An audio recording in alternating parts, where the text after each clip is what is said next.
काउन्सिलिंगच्या क्षेत्रात काम करताना मी अनेक तरुणींना भेटत असते. त्यांच्याबरोबर रिलेशनशिप्सबद्दल गप्पा होतात. काही जण कमिटेड रिलेशनमध्ये असतात, तर काही जणांना एका रिलेशनकडून दुसऱ्या रिलेशनकडे जाणं थ्रिलिंग वाटत असतं. पण आयुष्यभराचं नातं किंवा लग्न याविषयी मात्र दोन मतं दिसतात. एका बाजूला अँक्झायटी असते, कन्फ्युजन असतं किंवा दिस इज नॉट फॉर मी वालं फिलिंग असतं. आणि दुसऱ्या बाजूला मात्र या लाईफ लाँग रिलेशनबद्दल किंवा पार्टनरबद्दल अनरिअलिस्टिक एक्सपेक्टेशन्स बघायला मिळतात. आता हे विचार कुठून येतात? तर या मुलांनी त्यांच्या आजूबाजूला खूप जास्त अनहेल्दी रिलेशनची उदाहरणं बघितली असतील, तर त्यांचे हे असे विचार आणि भावना तयार होतात. आता हेल्दी रिलेशन आणि अनहेल्दी रिलेशन ह्या खरं तर खूप वेग आणि ॲब्स्ट्रॅक्ट कॉन्सेप्ट्स आहेत. पण तरीसुद्धा एखादं नातं हेल्दी आहे असं कसं म्हणता येऊ शकेल आणि एखाद्या नात्याला हेल्दी बनवण्यासाठी काय करता येऊ शकेल? नमस्कार, मी गुंजन कुलकर्णी, चाइल्ड आणि फॅमिली सायकोलॉजिस्ट. मनस्वास्थ्य या विषयावरच्या माझ्या यूट्यूब चॅनलमध्ये ध्यानी मनीमध्ये तुमचं स्वागत आहे.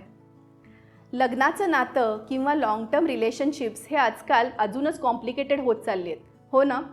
एखादं नातं सुरू करण्यापेक्षा सुद्धा जास्त ते टिकवून ठेवणं अधिक चॅलेंजिंग आहे. अनेक परिकथांमध्ये आपण बघतो की शेवटी नायक आणि नायिकेचं लग्न होतं आणि स्क्रीनवरती and they lived happily ever after अशी पाटी येते. पण मला खात्री आहे की ज्यांचं लग्न झालं आहे त्यांना हा हॅपीली एव्हर आफ्टरवाला फंडा तद्दन खोटा आहे असं वाटत असणार. यातून मला असं अजिबात म्हणायचं नाही आहे की लग्नानंतरच्या नात्यामध्ये हॅपीनेस नसतो, पण मॅरेज सर्टिफिकेट हे हॅपीली एव्हर आफ्टरची गॅरंटी देत नाही, हे मात्र खरं. आता एखादं नातं टिकवून ठेवण्यासाठी, ते आनंदी करण्यासाठी, समृद्ध करण्यासाठी काय करता येऊ शकेल हे आपण या व्हिडिओमधून बघूया. आता हा व्हिडिओ नक्की कोणासाठी? तर ज्यांनी सहजीवनाची नुकतीच सुरुवात केलेली आहे आणि ज्यांच्या लग्नाला अनेक वर्ष होऊन गेलेली आहेत, या सर्वांनाच हा व्हिडिओ उपयोगी पडेल. खरं तर ज्यांना सहजीवन सुरू करायचं आहे त्यांच्यासाठी सुद्धा हा व्हिडिओ उपयोगी आहे आणि सर्वांनीच हा व्हिडिओ शेवटपर्यंत निश्चित बघा. आपल्या जोडीदाराबरोबर आपलं सगळ्यात जवळचं नातं असतं, त्यामुळे ते नातं हेल्दी असणं ही आपल्या आयुष्यातली खूप मोठी पुंजी आहे.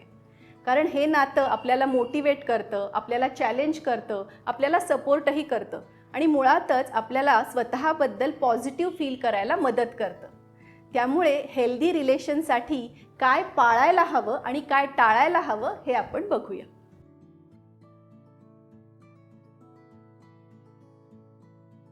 प्रत्येक छोट्या गोष्टीमध्ये मोठ्या आवाजात वाद घालणं, एकमेकांना धमक्या देणं आणि एकमेकांना अर्वाच्य भाषेत शिव्या देणं याचं प्रमाण आजकाल वाढलं आहे असं माझं निरीक्षण आहे. या गोष्टी त्यावेळेला जरी कॅज्युअल वाटल्या तरीसुद्धा त्या गोष्टी आपल्या नात्याला जोडून ठेवणारी जी दोरी आहे ती कमकुवत करत जातात. आमच्या नात्यामध्ये मला रिस्पेक्ट मिळत नाही अशी तक्रार माझ्याकडे अनेक स्त्रिया आणि पुरुषही करत असतात.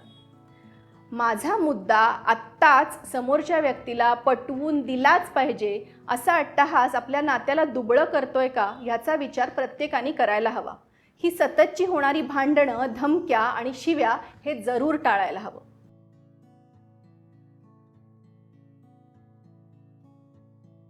आपण कुठे जातो आहोत, कुणाबरोबर जातो आहोत, काय करतो आहोत किंवा काही पैशाचे व्यवहार अशा गोष्टी आपण आपल्या पार्टनरपासून लपवून ठेवतो का? आणि जर लपवून ठेवत असू तर का बरं लपवून ठेवतो याचा विचार व्हायला हवा. आजकाल प्रत्येकाच्या हातातल्या मोबाईलमध्ये त्याचं स्वतंत्र असं एक डिजिटल जग असतं. ह्या जगाचा पासवर्ड आपल्या पार्टनरला माहिती आहे का? आणि नसेल माहीत तर का बरं माहिती नाही आहे? बऱ्याचदा गोष्टी लपवून ठेवण्याच्या पाठीमागे मला जज केलं जाईल याची भीती असते, किंवा मी काहीतरी चुकीचं करतोय याचं गिल्ट असतं, किंवा पार्टनरबद्दल राग असतो. आता गिल्ट असो, राग असो किंवा भीती असो, ह्या हार्मफुल भावना जर सारख्या येत असतील तर ते नातं हेल्दी म्हणता येईल का?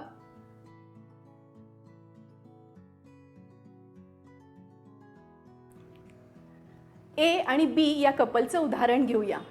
कुठलाही निर्णय घेताना एचं म्हणणं बीला ऐकावंच लागतं आणि त्यामुळे बीच्या मनामध्ये चिडचिड, तिरस्कार अशा भावना तयार होतात. आणि एचं म्हणणं नाही ऐकलं तर पनिशमेंट म्हणून ते कधी सायलेंट ट्रीटमेंट देतात तर कधी ॲग्रेसिव्हली वागायला लागतात. आणि अशा वेळेला बीचा नात्यामधला इंटरेस्ट हळूहळू कमी होत जातो. त्यांच्या मनामध्ये डिटॅचमेंटची भावना तयार होते आणि ही भावना नात्यासाठी घातक आहे. त्याच्यातून पुढे मानसिक अस्वास्थ्य, अफेअर्स, मुलांकडे दुर्लक्ष अशा अजून समस्या तयार होतात. मी म्हणेन तीच पूर्व दिशा हा अट्टहास नात्यातलं सहजीवन संपवून टाकतो. ते नातं पुढे टिकलंच तरीसुद्धा ते फक्त मॅरेज सर्टिफिकेटच्या कागदापुरतंच मर्यादित राहतं.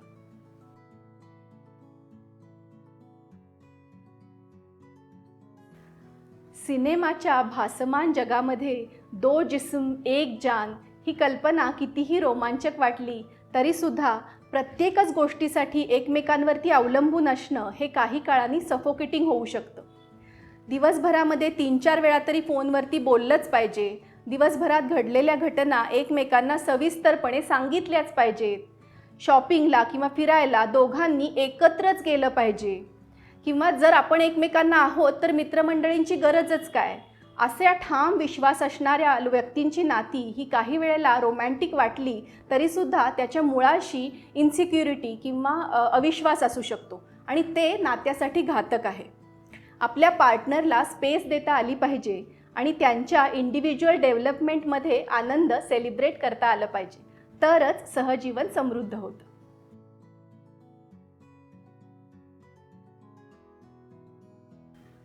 एका बाजूला हे असं प्रत्येकच बाबतीत पार्टनरवरती अवलंबून राहणं दिसतं आणि दुसरीकडे मात्र पार्टनर्समध्ये अजिबात संवाद नाही आहे अशी पण उदाहरणं बघायला मिळतात. पिढ्यांबरोबर सहजीवन बदलत जातं, संवाद बदलत जातो. या संवादामध्ये अजून मोकळेपणा यावा असं अपेक्षित आहे. पण तरीसुद्धा माझ्या काउन्सिलिंगच्या प्रॅक्टिसमध्ये मला आजही अशी काही उदाहरणं बघायला मिळतात. माझ्या नवऱ्याचा पगार मला आजसुद्धा माहिती नाही आहे. माझ्या बायकोला फिजिकल रिलेशन्स ठेवण्यामध्ये अजिबात इंटरेस्ट नाही आहे आणि त्याबद्दल काही बोलायचं म्हणलं तर त्यालाही तिचा नकार असतो. आमच्या 15 वर्षाच्या सहजीवनामध्ये आज तागायत आम्ही एकदाही फायनान्शियल प्लॅनिंगबद्दल एकत्र बोललेलो नाही आहोत. किंवा आमची फॅमिली आता बेबीचा चान्स घ्या म्हणून मागे लागलेली आहे. पण मला माहिती आहे की माझं आणि माझ्या नवऱ्याचं पेरेंटिंगबद्दलची मतं खूप वेगळी आहेत. पण त्याबद्दल मी नवऱ्याशी बोलायला गेले तर तू उगीचच काहीतरी विचार करतेस असं म्हणून तो मला गप्प करतो. अशी अनेक उदाहरणं देता येतील. खरं तर या तर खूप बेसिक गोष्टी आहेत. नवऱ्याशी किंवा बायकोशी छान संवाद साधता यावा, कुठल्याही विषयावरती मोकळेपणाने बोलता यावं, हार्ट टू हार्ट संवाद साधता यावा, याच्यासाठीच खरं तर कंपॅनियनशिप असते. ही कंपॅनियनशिपची प्री कंडिशन आहे. पण जर हेच होत नसेल तर त्या सहजीवनाला काय अर्थ आहे. नात्यामध्ये किंवा सहजीवनामध्ये संवाद का होत नाही किंवा ते कठीण का जातं, एकमेकांशी का बोलता येत नाही, संवाद हळूहळू कमी का होत जातो, याच्या पाठीमागे काय मानसिकता असते, हा खरं तर खूप मोठा विषय आहे. या विषयावरती दुसऱ्या एखाद्या व्हिडिओमध्ये जाणून घेऊया. एक गंमत सांगते. लग्न होऊन 2 महिने झालेली एक तरुणी माझ्याकडे काउन्सिलिंगला आली होती. तिचे शब्द माझ्या पक्के लक्षात आहेत. ती म्हणाली होती की गेल्या 7-8 महिन्यापासून लग्न समारंभाची तयारी, प्री वेडिंग शूट आणि शॉपिंग या सगळ्यामध्ये मी इतकी बिझी होते की लग्नानंतर नवऱ्याबरोबर राहायचं आहे आणि त्याच्यासाठी सुद्धा मला तयारी करावी लागेल ह्याचा विचारच माझ्या मनात आला नाही. आता ह्यातला गमतीचा भाग थोडासा बाजूला ठेवला तरीसुद्धा लव्ह मॅरेज करणाऱ्या आणि लग्नाच्या आधीपासून 3-4 वर्षापासून नवऱ्याला ओळखणाऱ्या या तरुणीचे हे शब्द विचार करायला लावणारे आहेत, हो की नाही. रस्ता वळणं घेत गेला, पावलं त्यावर पडत गेली, आपल्या दोघांमधली प्रत्येक घटना ही अशी न ठरवताच घडत गेली. चंद्रशेखर गोखलेंची ही कविता कविकल्पना म्हणून किती सुंदर आहे ना. पण सहजीवन, सुखी आणि समाधानी सहजीवन हे इतकं सहज मिळत नसतं. ते फुलवावं लागतं हे आपल्या सगळ्यांनाच माहिती आहे. या व्हिडिओतल्या मुद्द्यांचा विचार करूया. आपल्या वागण्यामध्ये गरज असेल तिथे बदल करूया आणि आवश्यकता वाटली तर तज्ज्ञ मंडळींकडून कपल काउन्सिलिंगची मदत घेऊया. अजून एक गोष्ट करायला हवी. आपल्या नात्यातल्या परिचयातल्या तरुणींना लग्न समारंभ आणि वेडिंग इव्हेंटच्या पलीकडचं सहजीवन समजावून सांगण्याचा प्रयत्न करूया. त्यासाठी सुद्धा या व्हिडिओची आपल्याला मदत होईल याची मला खात्री आहे. मुलांच्या सहजीवनामध्ये पालकांचं कॉन्ट्रीब्युशन काय असावं याच्यावरती एखाद्या स्वतंत्र व्हिडिओमधून बोलूया.